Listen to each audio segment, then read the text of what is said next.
ძალიან საინტერესო დისკუსია მიდიოდა სტუდიაში რეკლამის დროსაც. ლაშა ნაცვლიშვილის მანა ნაჭყებიას დაუბრუნდები. სულ მალე მანამდე ეროვნული ფორუმის ერთ-ერთი ლიდერი, რომელიც ჭიათურის მაჟორიტარობის კანდიდატია. ანი, მე უკვე დაგისვით თქვენ კითხვა.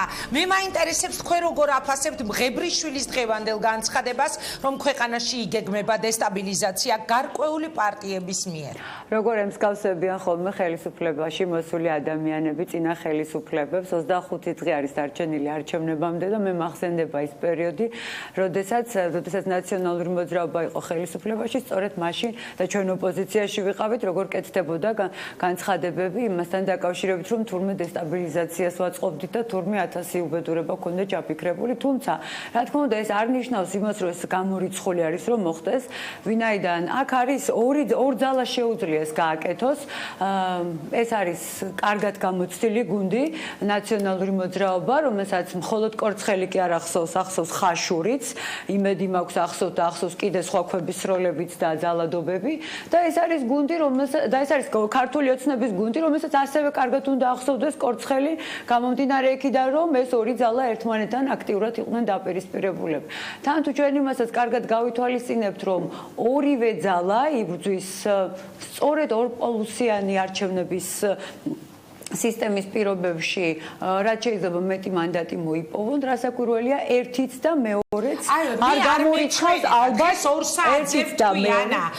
მე არ მეჩვენება, როგორ ჟურნალისტ, ვინც ყოველდღიურად ვაშუქებ პოლიტიკურ ამბებს, რომ ეს არჩევნები არის ორპოლუსიანი. შეიძლება მე ვცდები, მაგრამ მე არ მეჩვენება. არა, ეს არის მცდელობა იმის, რომ ეს იყოს ორპოლუსიანი არჩევნები, მაგრამ ძალიან ცდებიან ეს ადამიანები, ვინც ფიქრობენ, რომ ასეთი მოცემულობა რაში ხედავთ ამ ცდელობას? ამიტომაც გეკითხებით. ძალიან მარტივია. აი თქვენთან ეხა ეთერში ზის, თქვენთან სტუმრად ზის ბატონი ლაშა ნაცვლიშვილი. მე ძალიან მაინტერესებდა სულ სხვათა შორის მისთვის მეკითხა, რა ბედი ეწია იმ საქმეებს თავის დროზე, როდესაც ის მთავარი პროკურორის მოადგილე იყო, რომელიც აღძრული იყო და ასეთი ბევრი საქმე იყო. რა ბედი ეწია ბატონო ლაშა? ხო არ მოხდა იმ ადამიანების პატიება, ან ქვეყნიდან მშვიდად გაშვება, რომლებმაც შეიძლება ამ დესტაბილიზაციას ხელი შეუწყონ. შემთხვევით ხო არ არის ეს რაღაცნაირად ერთმანეთთან კავშირში და ხომ არ ხედავთ თქვენ საკუთარ μονაწილეობას, ან თქვენი გუნდის წევრები, იმაში რომ ერთი წუთი დავასრულებ.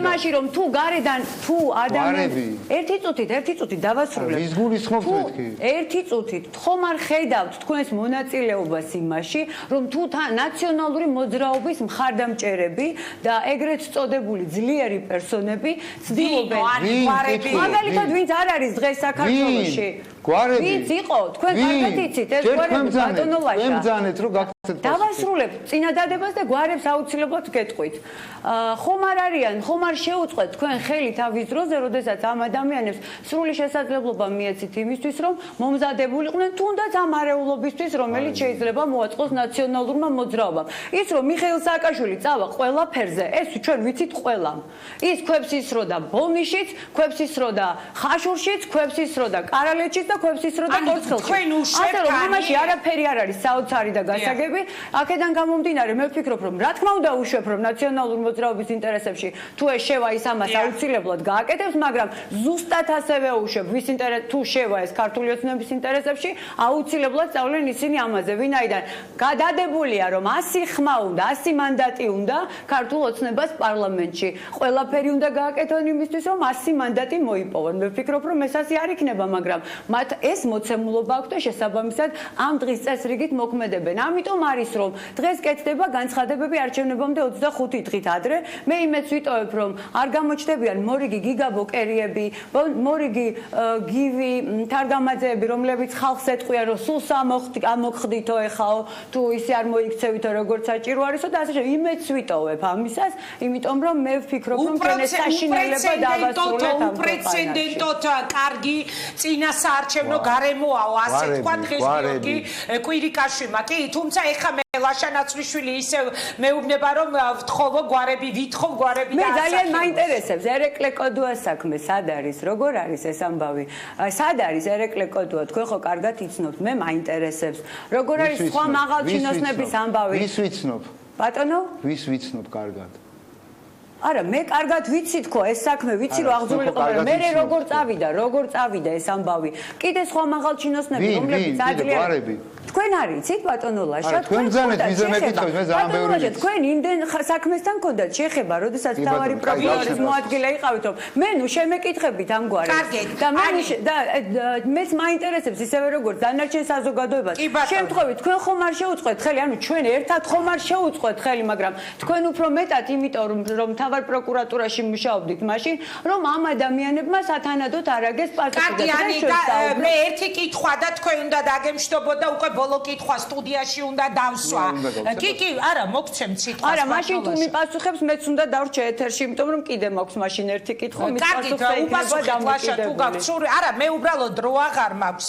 ეხლა მე საერთოდ არ გეგმავდი, რომ თქვენ შორის დებატები გაიმართებოდა და ამიტომ ჩემი დაგეგმილი დღის წესრიგით მივდივარ. ძალიან სასიამოვნოა, როდესაც ქალბატონიანი ადასტურებს და უფრო მეტი ექსპრესიით იმას, რაც თქვა მღვებრიშვილმა, იმასთან დაკავშირებით, რომ ნაციონალური მოძრაობა არის ყველაფერზე წამსვლელი და მიხეილ სააკაშვილი აწყობდა ქვებს ისროდა ბოლნიშიც, ისროდა და ასეთი დამნაშავეები უნდა დაგესაძეთ. აღარ შევშალოთ რახელიანი, თორე ვერ ჩავჯდები დროში, თქვას თავისი სათქმელი, ბატონმა ლაშამ შემდეგ ნაღმწორცნებს ისროდა ხურჩაში. სახლებს წვავდა გელაშვილის შემთხვევაში, კლავდა და ზურებდა. ამას რო ეთანხმება, ეს კარგია. მე წინააღმდეგობას ვერ ვპოულობ. ამ შემთხვევაში მღებრიშვილის და ქალბატონიანისა. რაც შეეხება პრეზიდენტ სააკაშვილმა, რომელსაც იცავდა იმუნიტეტი, დატოვა ქვეყანა საპრეზიდენტო იმუნიტეტის პირობებში. თუ სააკაშვილის დევნას გულისხმობთ. რაც შეეხება სხვა იმ მაღალ ჩინოსნებს, რომლებიც დაუსხლტენ მართლმსაჯულებას და რომლის მიმართაც იმ დღიდან როდიდანაც ქართულმა ოცნებამ გადაიბარა ხელისუფლება და ეს მოხდა 2012 წლის 25 ოქტომბერს.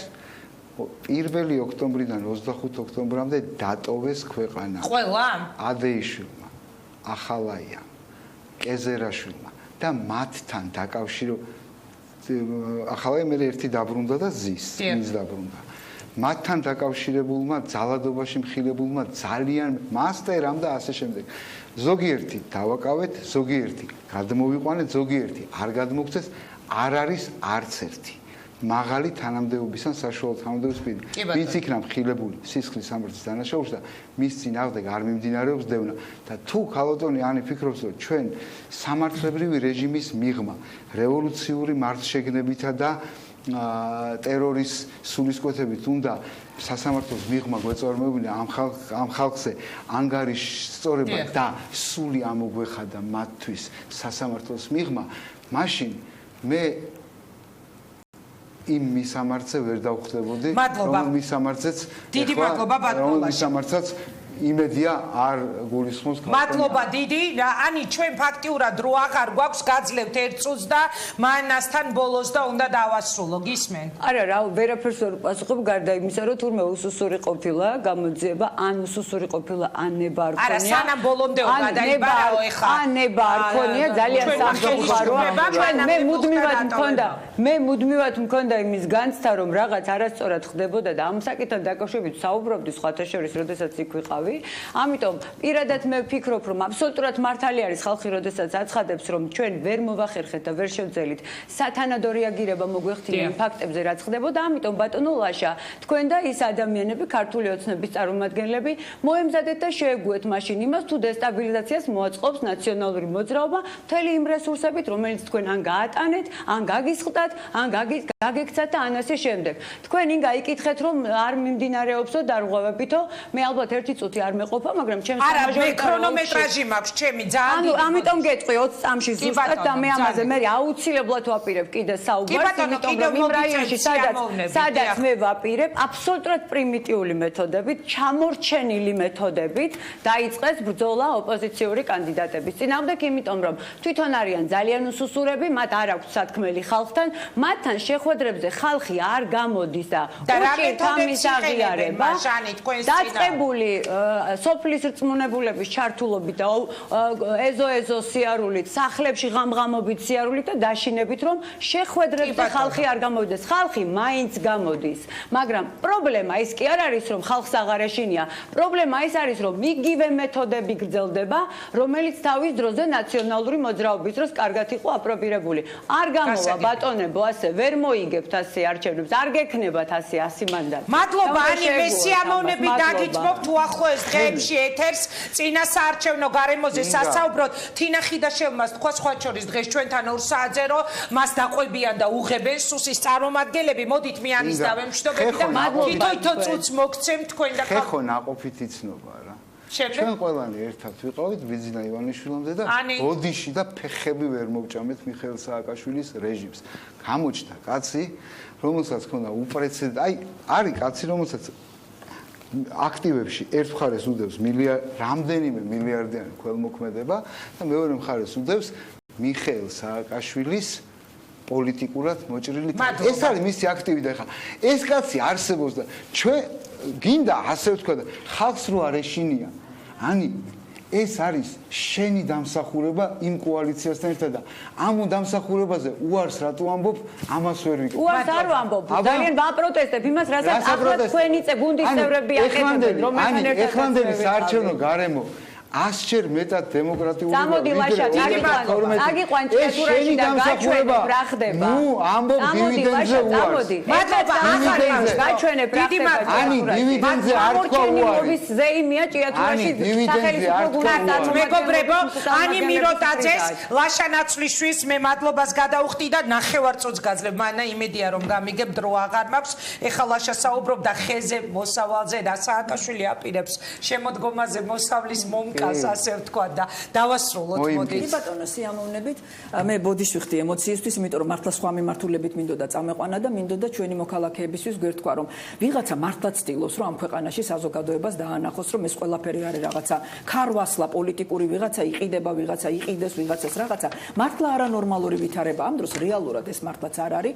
ესეც ვიღაცა რო ცდილობს ეს ემსახურება სწორედ იმას, რომ კვლავ ორპოლუსიანი არჩევნები იყოს და ისევ და ისევ დარჩეს ქართული ოცნება და ნაციონალური მოძრაობა, სწორედ ამას ემსახურება იმ ბლოკის დისკრედიტაციის მცდელობა, რომელიც გამოჩნდა საპირწონე და მე პირველ რიგში მიმაჩნდა, რომ ეს იქნებოდა ნაციონალური მოძრაობის საპირწონე, ნაციონალური მოძრაობის ჩამანაცვლებელი, რომელიც ამბობს, რომ ის არის ძირითადი ოპოზიციური პოლიტიკური ძალა. კიდევ ერთხელ ვამბობ, არასოდეს არ გაგვიცხადებია და არ გვითქვამს, რომ ეს იქნება აუცილებლად ხელისუფლებაში მომსვლელი ძალა, იმიტომ რომ არა, არ ვიხევ უკან, რატო ვიხევ უკან? არანაირად. ხელისუფლებაში არა, იცით რა არის? ყველაფერი შეიძლება მოხდეს, მაგრამ ჩვენ ასეთი ტიპის განცხადებები, რომ ეს არის დამნაშავე რეჟიმი, ამას ჩამოვაგდა, ჩვენ არ გაგვიკეთებია. ცხადია ვიბრძვით იმისთვის, რომ ხელისუფლებაში მოვიდეთ, მაგრამ ლაშას მინდა უთხრა, როდესაც არის აი ეს სრულიად არანორმალური სიტუაცია, როდესაც მართლა ქარვასლას ამსგავსებენ ჭორებით და ასე შემდეგ. როდესაც მედია ასეთ მდგომარეობაშია. 4 მედია დაირაზმა და მანამდეც აღარ მინდა, იცით, ძალიან კარგად იცით, ინგა გრიგოლია და მთელი რიგი დახურები და ტელევიზია არ აყავს პირველად საქართველოს ისტორიაში. ნუ არ ვიცი, ლაშა, მაშინ ამ თემაზე ჩვენ ცალკე უნდა ვისაუბროთ. ძალიან ვთხოვთ, როდესაც მაჟორიტარული სისტემა არ გაარღვია. ბოლო დიქტატორიორეთი უნიათო ეს ხელისუფლება. რაღაცნაირად იქნებ ჩამოუყალიბდე. მე არ მეთქვამს დიქტატორი, ლაშა. მე არ მეთქვამს დიქტატორი, მე გითხარით, რომ ნუ გაქვთ მცდელობა კვლავ წაიყვანოთ ორპოლუსიანობისკენ, ნუ გაქვთ მცდელობა კვლავ ნაციონალური მოძრაობის. ნაკლებად ხისტი, მაგრამ მაინც მეთოდებით მიაღწიოთ წარმატებას. აი ნახევარი წამიც შეიძლება. და რაც ყველაზე მთავარია, ადამიანის ძილს მოწამს. მადლობა, ლაშა, ერთი ფრაზი ძალიან ცუდი ამბავია. მე მინდა ყველას მივესალმო და ვინაიდან აი ხა რამდენზეო დებატებიო, ხო, ისევ ხენაყოფით იცნობა. ვინც რაღაცა მონაგარი ამარჩევნებს ხო ექნება რა?